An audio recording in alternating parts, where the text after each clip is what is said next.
back, Secret Chapter Society agents. We are on day 20.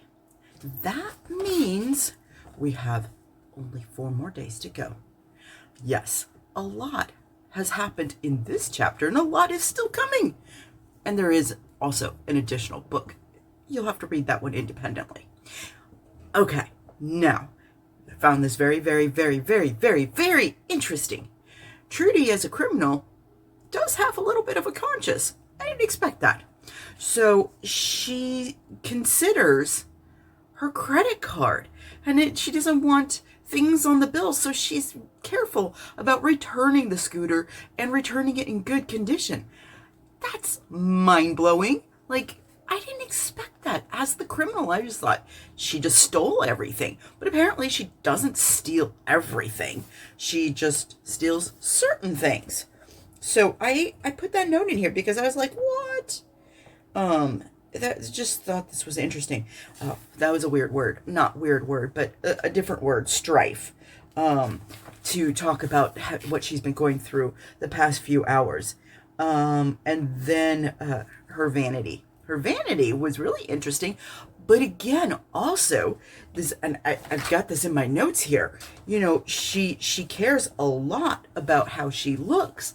And I thought that was interesting because she even made note of this, that her own coif, her own hairdo, her hairstyle, would make her stand out in a police lineup, which would mean that the person who she stole from or the witnesses would be able to recognize her really easily. So she's not blending in, which again, as a criminal, I would think you'd want to be normal-like looking so that people didn't necessarily recognize you. You weren't unrecognizable, unnoticeable. Unnoticeable? Is that even a word?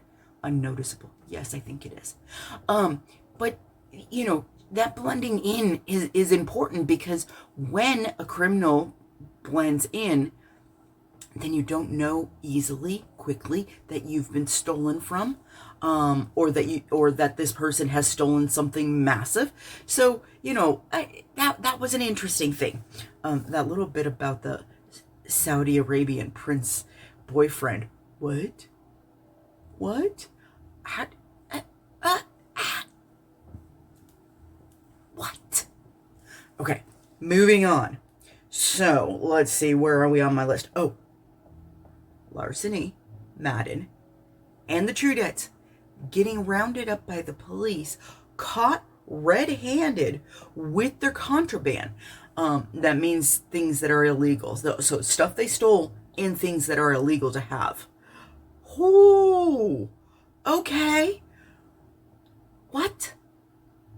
How did the police know where to find them and all of that kind of stuff? Like, there's stuff that has to happen, procedural, so a process that has to happen for the police to arrest them and find them. So, as a mystery thinker, I noticed something was missing. Someone was missing in this chapter. And we left him at the hospital. Why did nobody talk about Dafydd? Where did he go? Yeah. So I'm wondering if he skedaddled on over to the police station and spilled his beans and told them everything they need to do and know so that they could go get at least Larceny. I think that he was intending to catch Trude too, but, you know, again, not knowing she had been, you know, wandering around the town looking for them, and returned the scooter to the rank. That was, I thought it would like a bike rack type thing, a scooter rack, but it said rank. So she returned it there. The closest one was at the hospital, and she just happens, coincidentally, to see Nico, Juniper, and Duchess leaving, and follows them through the woven trail that Nico has been building for years around the park area. Now, Trude Trudy has truly gone insane. Madden is her last name. So she has truly gone mad. Truly mad. Trude Madden. Yes, I was having a little fun with that. Okay, because now she has really, truly evil intent, murderous intent when it comes to Juniper and retrieving the sack.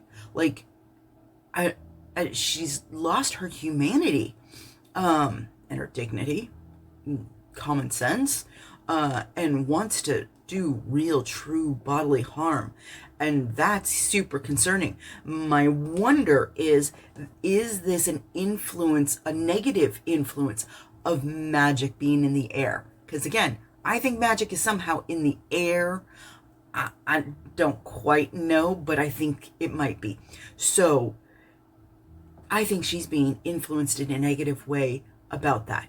And interestingly, the bag, once it's in her hand, is speaking to her. Now, it does say something about it at this point is in a critical state, so it can speak to non-magical folk. So, it means that there is no magic in Trudy as I had speculated. Though she is being influenced by magic, I think, in her mentality, and that it's driving her crazy. But the bag is doing the bag things. So she's trying to reach in, and it feels warm like a hot bath. Oh, yeah, interesting, very interesting, because that's not the way Nico described it when he went into it. So, now we have to get on to their couple of odd words. There's a whole bunch of words, but arsenal, so like a collection of weaponry, which apparently Trudy did not bring with her. So maybe the bum bag is, her fanny pack is not as magical as it seems, that a whole apple can fit in. Maybe it was a small apple, but they implied it was big. So she just had a lumpy bag, it sounds like. But she only has that ball from that weird game inside a sports sock, and she's going to use that as her weapon, which is pretty deadly. And then the other word that came really imminent.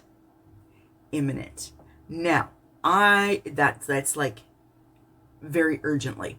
So imminent danger. Juniper's in imminent danger.